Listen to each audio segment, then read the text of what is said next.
आपकी अदालतमध्ये क्रिकेटर युवराज सिंग यांच्यावर आरोप आहे की हे क्रिकेटच्या जगातले प्ले बॉय बनले आहेत। आता युवराज, मला तर हे बोलतानाही चांगलं वाटत नाही पण शाहरुख खानने जेव्हा IPLचे अवॉर्ड्स दिले जात होते तर त्यावेळेस असं म्हटलं होतं की मुली युवराजसाठी खूप वेड्या आहेत आणि ते यासाठी की यांची इमेज कॅसेनोवाची आहे। बघा, शाहरुख खान एक ऍक्टर आहेत आणि ऍक्टरना पैसे दिले जातात बोलण्यासाठी।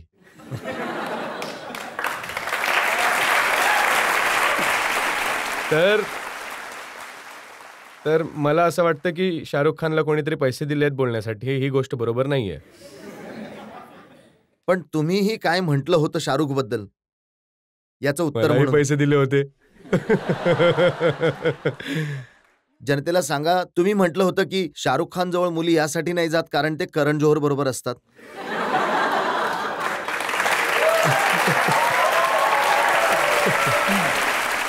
बघा, आता माझ्यावर इतकं मोठं एलिगेशन लागलंय तर मला पण काही मोठं एलिगेशन लावावं लागेल ना। तर अगदी स्पष्ट आहे, मी बोलून टाकलं। नाही, मग हे बोलण्यासाठी तुम्हाला सुद्धा पैसे दिले गेले होते? नाही, थोडे पैसे पण दिले होते, थोडं मी स्वतःहून बोललो। पण काय कारण आहे की दर काही दिवसांनी तुमचं नाव एका नवीन मुलीबरोबर जोडलं जातं? मीडियाला पैसे दिले जातात। बघा, पुन्हा तीच गोष्ट मी सांगेन की मी एक मुलगा आहे, ठीक आहे? सगळ्यांना माहिती की एक मुलगा आहे आणि जर माझी नॉर्मल फिलिंग म्हणजे मुलाच्या दिशेला नाहीये, जर मी नॉर्मल फील करत आहे तर मी मुलीकडेच अट्रॅक्ट करेन, जे की नॉर्मल आहे खूप। मला समजत नाही लोकांना इतकं राईचा पर्वत का बनवताय की तिला तो डेट करतोय। ही कॉलेजची मुलं आहेत, कोणाची गर्लफ्रेंड असेल, कोणी कॉलेजला जात असेल त्याची गर्लफ्रेंड असेल किंवा शाळेत जात असेल त्याची गर्लफ्रेंड असेल, हे लोक बाहेर जातात। तर मी पण यांच्यासारखा एक नॉर्मल मुलगा आहे। फक्त एवढेच आहे की मी देशासाठी खेळतो तर लोक मला ओळखतायत, तर ते माझ्याबद्दल जर मी कोणासोबतही बाहेर जात असेल तर माझ्याबद्दल ते पेपरमध्ये येतं। नाही, ही गोष्ट तर खूप चांगली आहे की तुम्ही कोणत्या मुलाला डेट नाही करत आहे।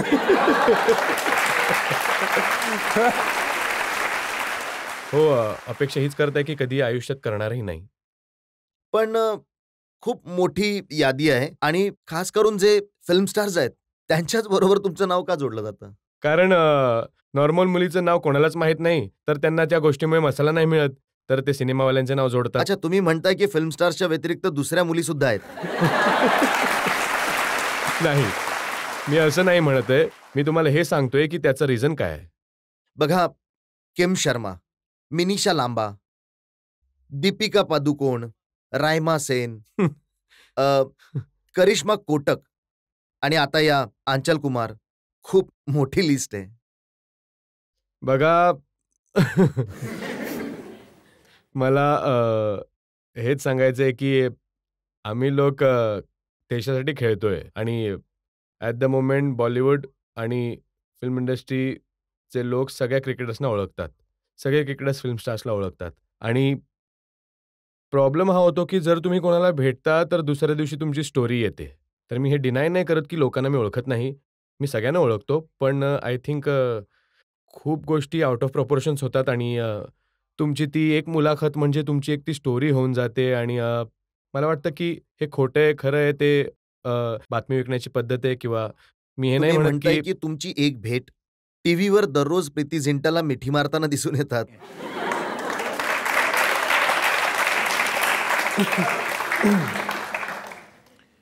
प्रीती जिंटा तर आमची ओनर आहे, पंजाबची आमची बॉस आहे, तर ती खुश होऊन जाते किंवा मुलं जिंकतात, चांगलं करतात।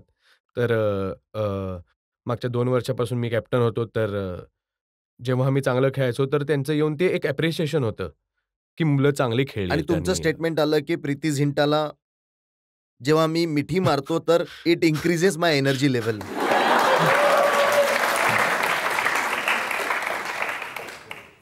यामध्ये काही वाईट तर नाहीये। तुम्ही एक स्त्री जर तुम्हाला चांगल्या प्रकारे येऊन भेटत असेल आणि तुम्ही त्यांना भेटलात, तर एक आनंदाचा मोमेंट असतो आणि तो तुम्हाला एनर्जाइज करतो, यात चुकीचं काही नाहीये। आणि मग त्यांना असं म्हणावं लागलं की युवराज तर माझा भाऊ आहे। बघा, आता गोष्ट इतकी पुढे गेली होती की लोकांनी वेगवेगळ्या स्टोरीज सांगायला सुरुवात केली होती, तर त्यांनी मग राखीच बांधून टाकली. दीपिका पादुकोणबद्दल तुम्ही म्हटलं, की दीपिकाने माझं मन दुखवलंय. मी खूप सीरियस होतो. मी असं कधीच म्हटलं नाही. हे एका पेपरात तुमची एका मुलाखत पेपरमध्ये छापली आहे. असे स्टेटमेंट्स तर खूप येत असतात. माझं असं काही स्टेटमेंट झालं नाही. इट्स अ रॉंग अच्छा. स्टेटमेंट. एक दुसरं स्टेटमेंट असं छापलेलं होतं, की मला प्रेमात बुडून राहायला खूप आवडतं. हे माझं स्टेटमेंट नाहीये, नाहीये. नाही, माझं स्टेटमेंट नाहीये. आणि असंही एका ठिकाणी छापलंय, की आजकाल कोणी इटालियन आहे जिच्याशी तुमचं चक्कर चालू आहे. हे पण माझं स्टेटमेंट नाहीये. बघा, पुन्हा तेच. मूर्खपणाच्या गोष्टी आहेत. इतकं असं नका विचार करू, की इतकं सत्य आहे या गोष्टीमध्ये. मग किती सत्य आहे? 5%. यामध्येही सत्य आहे, की जसं राखी सावंतने आपला स्वयंवर केला होता, आता युवराज सिंगचा स्वयंवर होईल टीव्हीवर. नाही, ते ऐकण्यात आलं होतं, की मी माझं स्वयंवर करणार आहे, पण मला नाही वाटत, की असं काही होऊ शकेल कधी. कारण नाव तर हे आलं होतं, की आधी धोनीचं नाव आलं होतं, त्यांचं होईल. त्यांचं तर लग्न झालं आता. लग्न झालं. आता सगळ्यात एलिजिबल बॅचलर राहिलात तुम्ही. हो. नाही, मला वाटत नाही, की मी तो शो कधी करणार आहे. कारण आय थिंक कोणाला एकदम असं भेटणं आणि लग्न करणं माझी पद्धत नाहीये. तुमचा कोणी लाईफ पार्टनर बनणार आहे, तुम्हाला पूर्ण आयुष्य काढायचं आहे त्याच्यासोबत, तर त्यांचं भेटणं, त्याच्यासोबत वेळ घालवून आणि खूप वेळ देऊन हा विचार करायला, की या स्त्रीसोबत मला पूर्ण आयुष्य काढायचं आहे आणि काय मी खुश राहू शकेन किंवा ती खुश राहू शकेल, तर माझ्या मते खूप मोठी स्टेप असेल लाईफमध्ये. मग हेही सांगून टाका ना तुमची पद्धत काय आहे? माझी पद्धत हीच आहे, की इट्स बीन फॉर्च्युनेट, की मला आजपर्यंत कोणी अशी पार्टनर नाही भेटली, जिच्यासोबत मला वाटेल, की माझं पूर्ण आयुष्य घालवू शकेन. कमी तर माझ्यामध्ये असेल. मी नाही म्हणत, की तिच्यामध्येच कमी असतील. पण ज्या दिवशी मला वाटेल, की माझं आयुष्य एका स्त्रीसोबत घालवू शकेन, त्या दिवशी मी नक्कीच लग्न करेन. पण हे खरं आहे, की खूप लवकर इमोशनली अपसेट होऊन जाता तुम्ही? मी इमोशनल आहे, पण मी दाखवत नाही, की मी इमोशनल आहे. तर या प्रकरणात पण मला खूप धडे मिळालेत लाईफमध्ये. तर आता माझ्या इमोशनवर माझं कंट्रोल आहे. हे खरं आहे, की जेव्हा खूप इमोशनली अपसेट होऊन जाता, मग तुमच्या ज्या आई आहेत त्या तुमच्यासोबत टूरवर जातात, दौऱ्यावर जातात, तुमची काळजी घेण्यासाठी? नाही, असं या कारणामुळे माझी आई कधी नाही येत. माझी आई मला नेहमी सांगायची, की जेव्हा मी लहान होतो, तर मी त्यांना म्हणायचो, की जेव्हा मी इंडियाचा कॅप्टन बनेन, तर तुला प्रत्येक ठिकाणी फिरवीन. तर ती गोष्ट मला चांगली आणि इमोशनल वाटते आणि माझ्या आईला खूप आवडतं क्रिकेट पाहणं, कारण माझे वडील पण इंडियासाठी खेळले आणि जिथे पण मी खेळायला जातो आणि जसं इंग्लंड, ऑस्ट्रेलिया किंवा साऊथ आफ्रिका त्यांना खूप आवडतं तिथे क्रिकेट पाहणं. मग कधी तो दिवस येईल जेव्हा तुम्ही कॅप्टन बनाल आणि त्यांना प्रत्येक ठिकाणी घेऊन जाल तुमच्यासोबत? बघा, ते तर माझ्या हातामध्ये नाहीये, पण प्रत्येक क्रिकेटर किंवा प्रत्येक मुलाची इच्छा असते, की तो एक दिवस आपल्या देशासाठी नक्कीच लीड करेल. सर सत श्री सत अकाल. श्री अकाल जी. सर माझा पण आणि जनतेचा पण पूर्ण जनतेचा देशामध्ये एकच प्रश्न आहे, की जास्त करून क्रिकेटर्स फिल्म स्टार सोबतच अफेअर का करतात? फिल्म स्टार सोबत? फिल्म स्टार सोबतच अफेअर का करतात?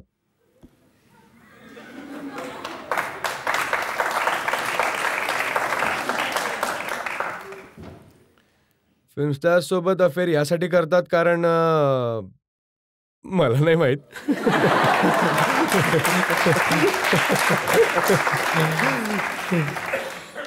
की हे खरं आहे, की ज्या फिल्म स्टार आहेत त्या अफेअर करतात तुमच्याबरोबर? हो, हे होऊ शकतं. हे मी मान्य करू शकतो. हे असं नाहीये, की आम्हाला त्यांच्याच बरोबर अफेअर करायचं असतं, की बॉलिवूड क्रिकेट IPL नंतर इतकं जुडलं गेलंय, की तुम्ही प्रत्येक मॅच नंतर लोकांना भेटायलाच जाल. तर त्या गोष्टी इतक्या काही नसतात, जितक्या त्या बोलल्या जातात. आम्ही तर प्रत्येक वेळी फक्त हेच बघत होतो, की युवराज खेळत आहेत आणि दीपिका स्मिथ हास्य करतायत. माझं तर खेळण्यामध्ये लक्ष होतं. मला नाही माहिती मॅचच्या बाहेर काय चालू आहे. पुढचा प्रश्न विचारा.